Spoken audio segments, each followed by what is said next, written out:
సమరం న్యూస్ ఛానల్కు స్వాగతం. ఈనాటి ముఖ్యాంశాలు: భారత్ హెచ్చరికతో పాక్ పౌరులు సేఫ్, నేత్రదాన అవగాహన ప్రదర్శనశాల ప్రారంభం, స్కూల్లో కాల్పులు, 3 మృతి, అమెరికా టారిఫ్స్కు భారత్ ప్లాన్ ఇదే, విదేశాల్లో ఉద్యోగాల పేరుతో ఏజెంట్ల మోసం పెమ్మసాని, నేడు జపాన్ పర్యటనకు ప్రధాని మోదీ, భారీ వర్షాలు, భవనం కూలి 14 మంది మృతి, సరిహద్దుల్లో కాల్పులు, 2 టెర్రరిస్టుల హతం, విజయవాడలో డ్రగ్స్ కలకలం, ప్రకాశం బ్యారేజీకి పెరుగుతున్న వరద ఉధృతి, ఐపీఎల్కు రిటైర్మెంట్ ప్రకటించిన అశ్విన్, రక్తహీనతను దూరం చేసే దానిమ్మ. ఈరోజు వార్తలను చూద్దాం. భారత్ హెచ్చరికతో పాక్ పౌరులు సేఫ్. భారీ వరదలు వస్తున్నాయని పాకిస్తాన్ను భారత్ ముందే హెచ్చరించడంతో ఆ దేశంలో 1.50 లక్షల మందిని సురక్షిత ప్రాంతాలకు తరలించారు. సట్లెజ్, చినాబ్, రావి తదితర నదులపై ఉన్న జలాశయాల గేట్లను ఎత్తబోతున్నామని భారత్ మానవతా దృక్పథంతో 2 రోజుల క్రితమే పాక్కు సమాచారం ఇచ్చింది.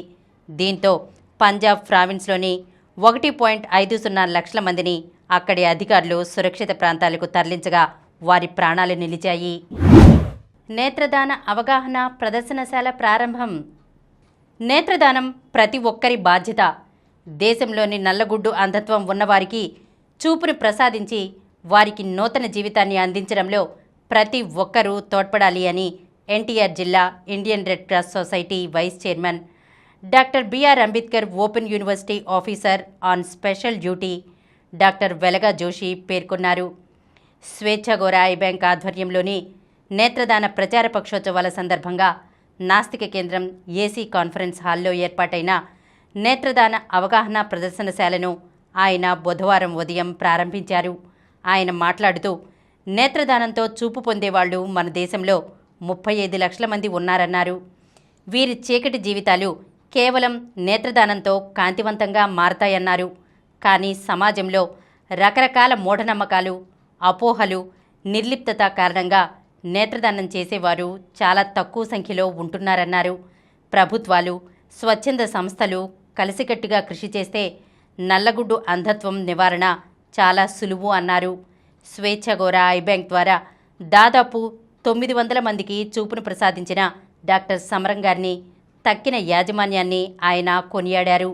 తొలుత స్వేచ్ఛాగోర ఐ బ్యాంక్ ఏర్పాటు చేసిన అవగాహన ప్రదర్శనశాలని తిలకించిన అనంతరం డాక్టర్ వెలగా జోషి తన కళ్లను దానం చేస్తున్నట్లుగా నేత్రదాన ప్రతిజ్ఞాపత్రాన్ని నింపి ఇచ్చారు. ఈ నేత్రదాన అవగాహన ప్రదర్శనశాల నాస్తిక కేంద్రం ఏసీ కాన్ఫరెన్స్ హాల్లో సెప్టెంబర్ 8 వరకు విద్యార్థులు, ప్రజల సందర్శనార్థం ఉదయం నుంచి సాయంత్రం వరకు అందుబాటులో ఉంటుందని, ఈ సదవకాశాన్ని అందరూ వినియోగించుకోవాల్సిందిగా స్వేచ్ఛాగోర eye bank executive director doctor Samaram కోరారు. ఈ రోజు నుండి అంటే విద్యార్థులకు నేత్రదానంపై వ్యాసరచన, చిత్రలేఖనం, స్లోగన్, పాటల పోటీలు, క్విజ్ నిర్వహిస్తున్నట్లుగా ఆయన తెలిపారు. వివరాలకు 9704020303ని సంప్రదించమని కోరారు. ఈ నేత్రదానం అవగాహన ప్రదర్శనశాల ప్రారంభ కార్యక్రమంలో వాసవ్య మహిళా మండలి కార్యదర్శి Shrimati Rashmi, eye bank manager Shri D Ravi తదితరులు పాల్గొన్నారు. స్కూల్లో కాల్పులు, 3 మృతి. అమెరికా మిన్నెసోటాలోని మిన్నియాపాలిస్ క్యాథలిక్ స్కూల్లో దుండగుడు కాల్పులు జరిపాడు. ఈ ఘటనలో కాల్పులు జరిపిన వ్యక్తి సహా 3 చనిపోయారు. 20 మందికి గాయాలైనట్లు అధికారులు తెలిపారు. ఉదయం ప్రార్థన జరుగుతున్న సమయంలో కాల్పులు జరిగాయి. ఈ స్కూల్లో మొత్తం 395 మంది విద్యార్థులు ఉన్నారు. ఇది విషాదకరం. పరిస్థితిని వైట్ హౌస్ మానిటర్ చేస్తోంది అని ట్రంప్ ట్రూత్ సోషల్లో పోస్ట్ చేశారు. అమెరికా టారిఫ్స్కు భారత్ ప్లాన్ ఇదే. ట్రంప్ విధించిన టారిఫ్స్ అమెరికాకు ఎగుమతైన భారత వస్తువుల ధరలపై ప్రభావం చూపుతున్నాయి. తాజాగా యుఎస్లో భారత వస్తువుల ధరలు 40 నుండి 50% పెంచుతున్నట్లుగా గ్రాసరీ షాపుల ఎదుట పోస్టర్లు వెలిశాయి. దీంతో ఎన్ఆర్ఐలు, భారతీయ స్టూడెంట్లపై భారం పడే అవకాశముంది. రష్యా నుంచి భారత్ చమురు కొనుగోలును వ్యతిరేకిస్తూ ట్రంప్ టారిఫ్ ఆంక్షలకు దిగారు. నిన్నటి నుంచి భారత్ ఎగుమతులపై 50% టారిఫ్స్ అమల్లోకి వచ్చిన సంగతి తెలిసిందే. అమెరికా 50% టారిఫ్స్ అమల్లోకి రావడంతో భారత్ ప్రత్యామ్నాయాలపై దృష్టి పెట్టింది. ఎగుమతులను 40 దేశాలకు విస్తరించాలని ప్లాన్ చేస్తోంది. UK, south Korea, Japan, Australia, European దేశాలకు డైమండ్స్, టెక్స్టైల్, లెదర్, సీఫుడ్ సహా ఇతర వస్తువులను ఎగుమతి చేయాలని భావిస్తోంది. భారత వస్తువుల క్వాలిటీ బాగుంటుందని, నమ్మకమైన ఎగుమతిదారు అని విదేశాల్లో విశ్వసనీయత ఉండడంతో దాన్ని వాడుకోవాలని యోచిస్తోంది. భారత్పై ట్రంప్ టారిఫ్స్ విధించడాన్ని అమెరికన్లు సైతం తప్పుపడుతున్నారు.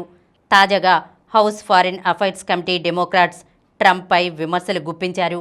రష్యా నుంచి భారీగా ఆయిల్ కొంటున్న చైనా తదితర దేశాలపై టారిఫ్స్ వేయకుండా ఇండియానే టార్గెట్ చేస్తున్నారు.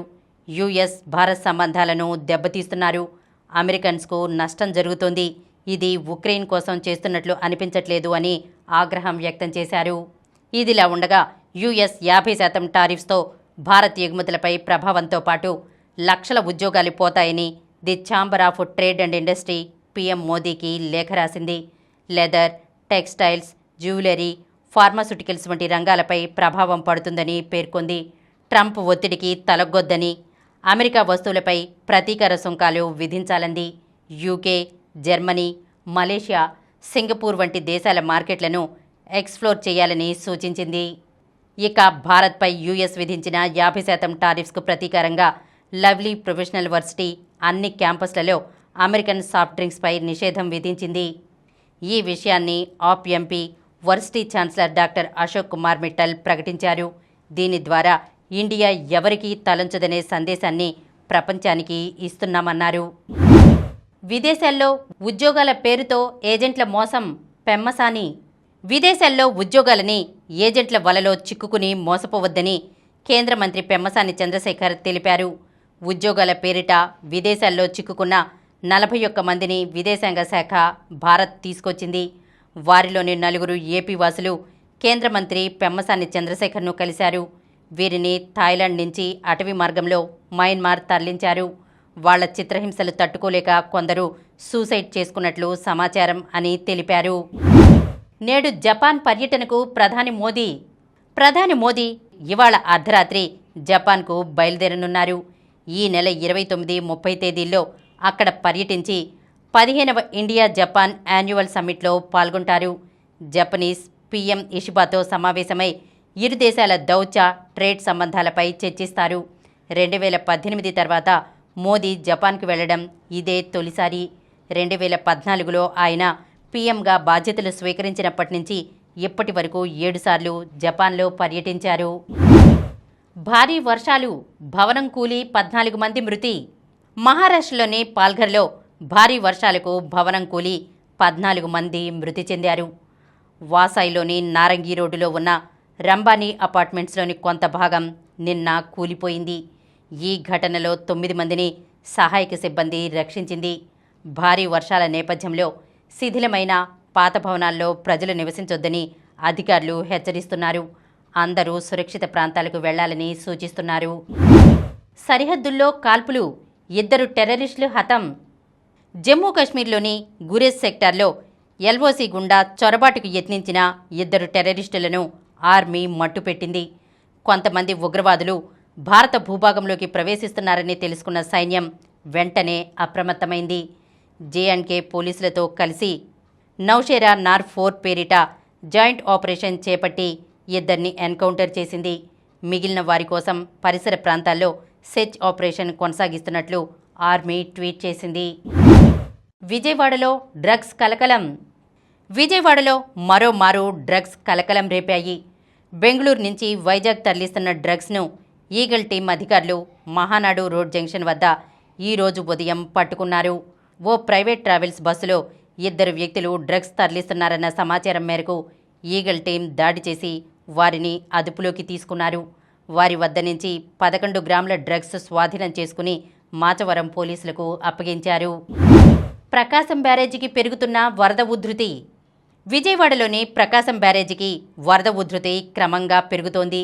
ఈరోజు ఉదయం పైనుంచి 2,96,900 క్యూసెక్కుల వరద నీరు బ్యారేజీకి వచ్చి చేరింది. దీంతో దిగువకు 3,03,354 క్యూసెక్కుల వరద నీటిని విడుదల చేసినట్లు అధికారులు తెలిపారు. ప్రస్తుతం బ్యారేజ్ నీటి మట్టం 12 అడుగులకు చేరుకుంది. కృష్ణానదికి సంబంధించిన రైవస్ కాలువకు 6,454 క్యూసెక్కుల నీరు చేరుకుంది. ఐపీఎల్కు రిటైర్మెంట్ ప్రకటించిన అశ్విన్. భారత మాజీ క్రికెటర్ రవిచంద్రన్ అశ్విన్ ఐపీఎల్కు రిటైర్మెంట్ ప్రకటించారు. ఐపీఎల్ ప్లేయర్గా నా ప్రయాణం ఇవాళ ముగిసింది. కానీ వివిధ లీగుల్లో గేమ్ ఎక్స్ప్లోరర్గా నా సమయం మొదలైంది. ఇంతకాలం వండర్ఫుల్ మెమరీస్ మిగిల్చిన అన్ని ఫ్రాంచైజీలు, ఐపీఎల్, బీసీసీఐకి థ్యాంక్స్. భవిష్యత్తును ఆస్వాదించేందుకు వేచి చూస్తున్నా అని అశ్విన్ ట్వీట్ చేశారు. కాగా ఈ ఏడాది అతను చెన్నై సూపర్ కింగ్స్ తరపున ఆడిన విషయం తెలిసిందే. ఐపీఎల్లో అత్యధిక బంతులు వేసిన బౌలర్ ఆయనే. ఆ తర్వాతి స్థానాల్లో సునీల్ సరైన్, భువనేశ్వర్ కుమార్, జడేజా ఉన్నారు. వీరంతా యాక్టివ్ ప్లేయర్లే. ఇక సీఎస్కేకు అత్యధిక కాలం ఆడిన ప్లేయర్లలో అశ్విన్, రైనా, బ్రావో రిటైర్ అవ్వగా ధోనీ, జడేజా ఇంకా కొనసాగుతున్నారు. 2009లో సీఎస్కే తరపున ఎంట్రీ ఇచ్చి 2010, 2011లో ఆ జట్టు ఐపీఎల్ టైటిల్స్ గెలవడంలో కీలక పాత్ర పోషించారు. సీఎస్కే తరపునే 2010, 2014లో ఛాంపియన్స్ లీగ్ ట్రోఫీని గెలిచారు. Chennai, RPS, Punjab, DC, RR ఫ్రాంచైజీల్లో ఆడిన అశ్విన్ ఓవరాల్గా 221 మ్యాచ్ల్లో 187 వికెట్లు తీశారు. చెన్నైతోనే మొదలైన ఐపీఎల్ ప్రయాణం ఈ ఏడాది అదే జట్టుతో ముగిసింది. రక్తహీనతను దూరం చేసే దానిమ్మ. దానిమ్మలో ఐరన్ పుష్కలంగా ఉండడంతో రక్తహీనతను తగ్గించడంలో సహాయపడుతుంది. ఇది రక్తనాళాలను శుభ్రంగా ఉంచి హృదయ సంబంధిత వ్యాధుల ప్రమాదాన్ని తగ్గిస్తుంది. దానిమ్మలో యాంటీఆక్సిడెంట్లు అధికంగా ఉండడంతో చర్మాన్ని మృదువుగా, కాంతివంతంగా ఉంచడంలో సహాయపడుతుంది. దానిమ్మలో వైటమిన్ సి మరియు ఇతర పోషకాలు ఉండటం వల్ల శరీర రోగనిరోధక శక్తి పెరుగుతుంది. వాపు, అలర్జీలు తగ్గించడంలో దానిమ్మ సహాయపడుతుంది. ఇది సహజ యాంటీ ఇన్ఫ్లమేటరీ గుణాలు కలిగి ఉంటుంది. ఇందులో ఫైబర్ అధికంగా ఉండడం వల్ల జీర్ణక్రియను మెరుగుపరుస్తుంది. క్యాన్సర్ను నివారించడంలో దానిమ్మ సహాయపడుతుంది. ఇందులో ఉండే యాంటీఆక్సిడెంట్లు ముఖ్యంగా ప్రోస్టేట్ మరియు బ్రెస్ట్ క్యాన్సర్ ప్రమాదాన్ని తగ్గించవచ్చని పరిశోధనలు సూచిస్తున్నాయి. దానిమ్మ రసం రెగ్యులర్గా తాగడం వల్ల బీపీని నియంత్రించుకోవచ్చు. మరిన్ని వార్తా విశేషాలతో రేపటి సమరం న్యూస్ ఛానల్లో మళ్ళీ కలుద్దాం. ప్రతిరోజు వార్తా విశేషాల కోసం అనతి కాలంలోనే 20 కోట్లకు పైగా వ్యూస్ సాధించిన సమరం ఛానల్ సమర్పించు సమరం న్యూస్ ఛానల్కు సబ్స్క్రైబ్ చేయండి, లైక్ చేయండి, మీ ఫ్రెండ్స్కి షేర్ చేయండి. అలాగే ప్రక్కనున్న గంట సింబల్ని ప్రెస్ చేయడం మర్చిపోకండి.